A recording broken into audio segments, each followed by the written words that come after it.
विद्यार्थी मित्रांनो, आज आपण इयत्ता 6वी विषय गणित द्वितीय सत्र परीक्षेची प्रश्नपत्रिका सोडवत आहोत। प्रश्न पहिला, दिलेल्या पर्यायांपैकी योग्य पर्याय निवडा व विधाने पूर्ण करा। चौकोनाच्या चारही कोनांच्या मापांची बेरीज 360 अंश असते। 100चे 10% म्हणजे 100चे म्हणजे गुणिले आणि 10% म्हणजे 10चे 100, 100 100 गेले 10। ज्या त्रिकोणाचा एक कोन काटकोन असतो त्या त्रिकोणास काटकोन त्रिकोण असे म्हणतात।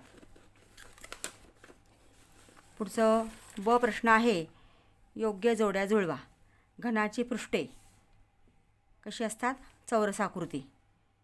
आता इथं 1 2 3 4 5 6 7 7 बाजू आहे म्हणजे 7 कोन आहे, म्हणजे हा सप्तकोन आहे।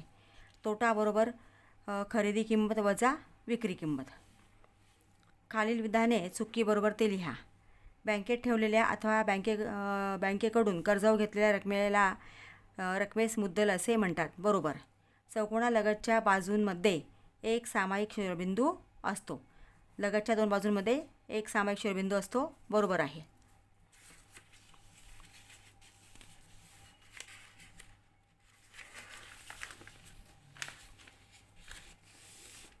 प्रश्न दुसरा, खालील उपप्रश्न सोडवा। दिलेली माहिती अक्षर वापरून लिहा। एका संख्येमधून, आता एक संख्या मानली आपण x, मग त्या संख्येमधून 6 वजा केले तर येणारी वजाबाकी म्हणजे x वजा 6। 10 व 1 संख्या यांचा गुणाकार म्हणजे 10x असे लिहा, किंवा 10 गुणिले x किंवा 10x। 10x याप्रमाणे लिहिण्याची पद्धत आहे, म्हणून याप्रमाणे लिहायचे। आता पुढचा आहे दुसरा प्रश्न, रेषा PQ काढा। रेषेवर कोठेही R बिंदू घ्या। गुण्याच्या साहाय्याने बिंदू R मधून रेषा PQ वर लंब रेषा काढा। रेषा PQ काढली। इथं रेषेवर R बिंदू घेतला आणि गुण्याच्या साहाय्याने म्हणजे इथं हा बरोबर काटकोन तयार करून आपण गुण्याच्या साहाय्याने इथं ही लंबरेषा काढलेली आहे। पुढचं गणित, पुढील तिसरा प्रश्न, रिकाम्या चौकटीत बहुभुजाकृतींच्या बाजूंची संख्या लिहा। आता इथं आपल्याला दिले चौकोन, बाजूंची संख्या 4, षटकोनाला किती बाजू असतात? 6। पुढील समीकरण सोडवा। k - 7 बरोबर -27। आता k - 7 बरोबर -27। आता -7 आपल्याला घालवायचं आहे, म्हणून आपल्याला 7 मिळवावे लागते, म्हणून 7 मिळवून दोन्ही बाजूला आपण 7 मिळवले। हा -7 -7 गेला, इथं राहिला k। आता इथं चिन्ह भिन्न आहेत दोघांना, भिन्न चिन्ह असेल तर वजाबाकी करा। 27 मधनं 7 गेले 20 आणि मोठ्या संख्येचं चिन्ह म्हणजे k बरोबर -20। नंतर पुढचं गणित आहे, एका गावातील 4000 लोकांपैकी 3000 लोक साक्षर आहेत, तर गावची साक्षरता किती टक्के आहे? आता गावची साक्षरता A% असे मानू। आता 100 पैकी A% म्हणजे मग 4000 पैकी 3000 लोक साक्षर आहेत। आता हा 100 घालवण्यासाठी 100ला दोन्ही बाजूने 100ने गुणलेला आहे। हा 100 100 गेला, इथे शिल्लक राहिला A। आता इथं हे 100चे 2 शून्य, हे 2 शून्य गेले आणि यातला 1 आणि यातला 1 गेला, म्हणजे इथं 300/4। आपण 300ला 4ने भागलं तर 4 7 28, 30 मधनं 28 गेले, 2 उरले, 4 पंचे 20 म्हणजे A बरोबर 75%। सहावं गणित, खरेदी रुपये 4500, विक्री बरोबर 5000, तर नफा झाला की तोटा झाला। खरेदी किंमत रुपये 4500, विक्री किंमत 5000, खरेदीपेक्षा विक्री जास्त आहे, म्हणून या ठिकाणी नफा झाला आहे। म्हणून नफा बरोबर विक्री किंमत वजा खरेदी किंमत, 5000 वजा 4500 म्हणजे नफा झालेला आहे 500 रुपये। पुढचं सातवं गणित आहे, पहिल्या राशीचे दुसऱ्या राशीशी असलेले गुणोत्तर काढा। 15 मिनिटे आणि 1 तास। 15 मिनिटे आणि 1 तास, 1 तास बरोबर 60 मिनिटे, मग 15/60, 15ला आणि 60ला 15ने भाग जातो, म्हणून 15 भागिले 15, 60 भागिले 15, 15 1 15, 15 चौक 60 म्हणजे एकास 4 गुणोत्तर आलेला आहे। त्रिकोण काढण्यासाठी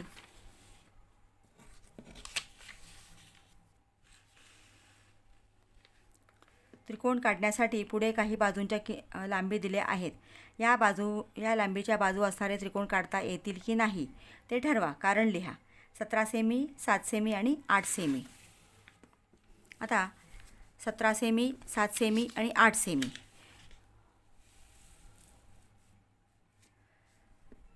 त्रिकोण केव्हा काढता येतो? जेव्हा दोन बाजूंच्या लांबींची बेरीज ही तिसऱ्या बाजूपेक्षा नेहमी जास्त असते, तेव्हा त्रिकोण काढता येतो.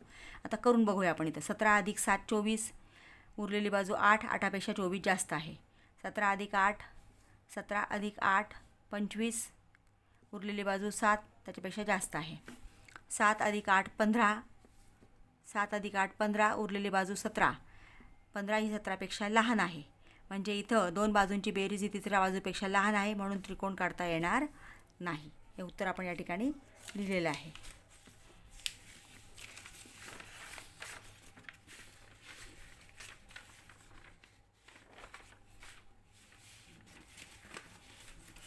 प्रश्न 3. सोहमला त्याच्या वाढदिवसाच्या दिवशी 40 मेसेजेस आले. त्यापैकी 90% मेसेजेस वाढदिवसाच्या शुभेच्छा देणारे होते. तर त्याला वाढदिवसांच्या शुभेच्छांव्यतिरिक्त किती मेसेजेस आले? सोहमला शुभेच्छा देणारे ए मेसेज आले असे मानू. त्याला 40पैकी ए मेसेज आले आणि 90% मेसेज शुभेच्छांचे आलेत, म्हणून 90/100. आता हा 40 घालवायचा आहे, म्हणून दोन्ही बाजूला 40ने गुणावं लागेल. 40 गेला, इथं ए राहिला, हा 0 गेला, हा 0 गेला, हा 0 आणि हा 0 गेला, म्हणजे इथं 9 आणि 4 शिल्लक राहिला, म्हणून 9 गुणिले 4 36. सोहमला शुभेच्छा देणारे मेसेजेस 36 आलेले आहेत. आणि शुभेच्छांव्यतिरिक्त मेसेजेस, आता एकूण मेसेज आले 40, त्यातले शुभेच्छा देणारे 36, म्हणून 40 + 36 बरोबर 4 मेसेज हे शुभेच्छांव्यतिरिक्त आलेले आहेत. पुढील आकृत्यांचे निरीक्षण करा. बाजूंवरून होणारा त्रिकोणाचा प्रकार लिहा. इथं तिन्ही बाजूंना समान खुणा आहेत, म्हणून समभुज त्रिकोण. तिन्ही वेगवेगळ्या खुणा आहेत, म्हणजे तिन्ही बाजू वेगळ्या आहेत, म्हणजे हा विषमभुज त्रिकोण. इथं दोन बाजूंना समान खुणा आहेत, म्हणजे हा समद्विभुज त्रिकोण. आता इथं पुढचं तिसरं गणित दिले. 7.4 सेमी लांबीचा रेघ DE काढून तो कंपास व पट्टीच्या साहाय्याने दुभागा.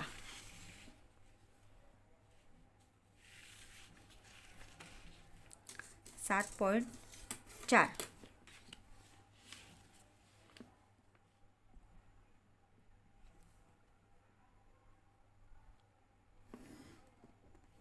7.4चा आपण रेषाखंड काढला.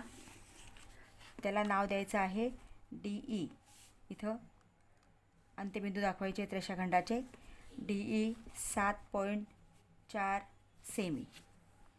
आता कंपास आणि पट्टीच्या साहाय्याने दुभागायचं आहे, म्हणून इथं या रेषाखंडाच्या निम्म्यापेक्षा जास्त अंतर कंपासमध्ये घ्यायचं आणि दोन्ही बिंदूंवर ठेवून वरती आणि खालती कंस काढायचे आहेत.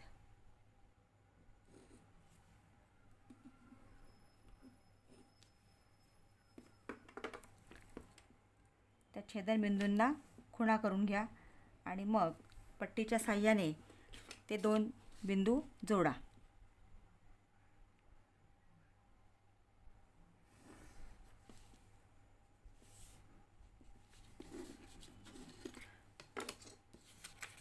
म्हणजे इथं हे होणारे दोन भाग समान झाले. समजा हे बिंदूला आपण नाव दिलं M, तर DM आणि MA हे दोन्ही रेषाखंड समान आहेत आणि इथं हा काटकोन तयार होतो. पुढचं चौथं गणित. शरदने 1 क्विंटल कांदे 2000 रुपयांना खरेदी केले. नंतर त्याने 1 किलोग्रॅम ₹18 या दराने सर्व कांदे विकले. तर या व्यवहारात त्याला नफा झाला की तोटा? आता 1 क्विंटल म्हणजे 100 किलोग्रॅम. मग 100 किलोग्रॅम कांद्याची खरेदी किंमत 2000 रुपये. 1 किलोग्रॅम कांद्याची विक्री किंमत 18 रुपये प्रमाणे केली, म्हणून तर 18. मग 100 किलोग्रॅम कांद्याची विक्री किंमत 18 × 100 1800 रुपये. विक्री किंमत ही खरेदी किमतीपेक्षा कमी आहे, म्हणून इथे तोटा झालेला आहे. म्हणून तोटा बरोबर खकी वजा विकी. की आहे म्हणजे खरेदी किंमत आहे 2000, विक्री किंमत 1800 किंवा 1800. 2000 वजा 1800 म्हणजे 200 रुपये शरदला तोटा झालेला आहे. पुढे काही बहुभुजाकृती दिलेली आहे. तिचे आकृतीत दाखवल्याप्रमाणे त्रिकोणात विभाजन केलेले आहे. त्यावरून या बहुभुजाकृतीच्या सर्व कोनांच्या मापांची बेरीज काढा. आता इथं एकूण त्रिकोण किती आहेत? 3. आणि बहुभुजाकृतीच्या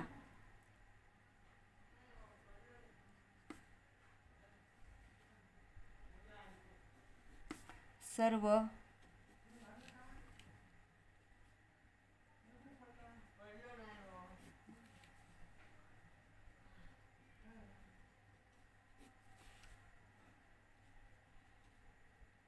कोनांच्या मापांची बेरीज बरोबर 3. एकूण त्रिकोण 3 आणि एका त्रिकोणाच्या तीनही कोनांच्या मापांची बेरीज 180 अंश असते. म्हणून 3 गुणिले 180 बरोबर 18 त्रिक 54 म्हणजे 540 अंश.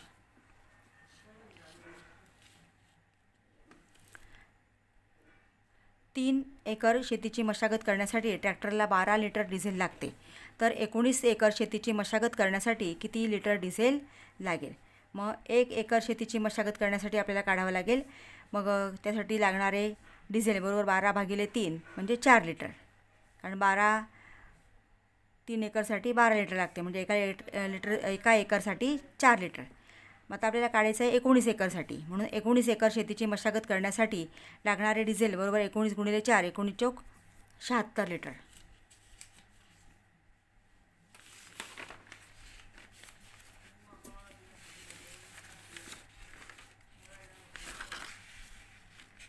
प्रश्न 4. चौकोन ABCD मध्ये आता इथं हा चौकोन ABCD दिला आहे.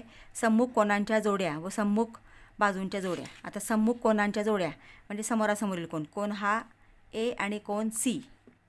कोन B व कोन D हे सम्मुख कोन झाले. सम्मुख बाजूंच्या जोड्या. बाजू AD त्याच्या समोरची बाजू BC.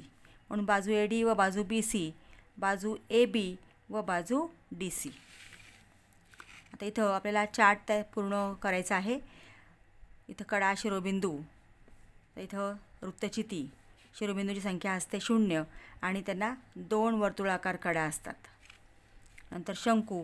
शिरोबिंदूची संख्या 1 आणि 1 वर्तुळाकार कडा. पंचकोनी सूची.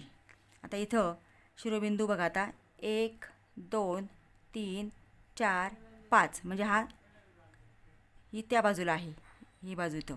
म्हणून 1 2 3 4 5 आणि हा वरचा 1 6. आणि कडा ज्या आहेत आता इथं बघा 1 हे तुटक लाईनची 2 3 4 5 6 7 8 9 10 कडा आहेत. तसंच षटकोनी सूची. शिरोबिंदू आता बघा किती आहेत? 1 2 इथं खुणा करते बघा मी म्हणजे लक्षात येईल तुमच्या हवं तर. 1 2 3 4 5 6 आणि हा वरचा 1 7. आता कडा 1 2 3 4 5 6 7 8 9 10 11 12 कडा आहेत.